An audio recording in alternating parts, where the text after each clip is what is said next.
غرض موسیٰ اور ہارون فرعون کے پاس گئے. اس نے کہا کہ موسیٰ تمہارا پروردگار کون ہے؟ کہا کہ ہمارا پروردگار وہ ہے جس نے ہر چیز کو اس کی شکل و صورت بخشی پھر راہ دکھائی. کہا تو پہلی قوموں کا کیا حال ہوا؟ فرمایا کہ ان کا علم میرے پروردگار کو ہے جو کتاب میں لکھا ہوا ہے.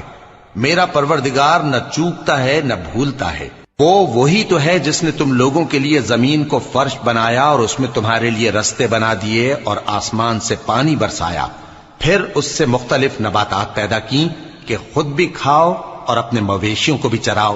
بے شک ان باتوں میں عقل والوں کے لیے بہت سی نشانیاں ہیں. اسی زمین سے ہم نے تم کو پیدا کیا اور اسی میں ہم تمہیں لوٹائیں گے اور اسی سے ہم تمہیں دوسری دفعہ نکالیں گے. اور ہم نے فرعون کو اپنی سب نشانیاں دکھائیں مگر وہ تکذیب اور انکار ہی کرتا رہا. کہنے لگا کہ موسیٰ کیا تم ہمارے پاس اس لیے آئے ہو کہ اپنے جادو کے زور سے ہمیں ہمارے ملک سے نکال دو؟ تو ہم بھی تمہارے مقابل ایسا ہی جادو لائیں گے.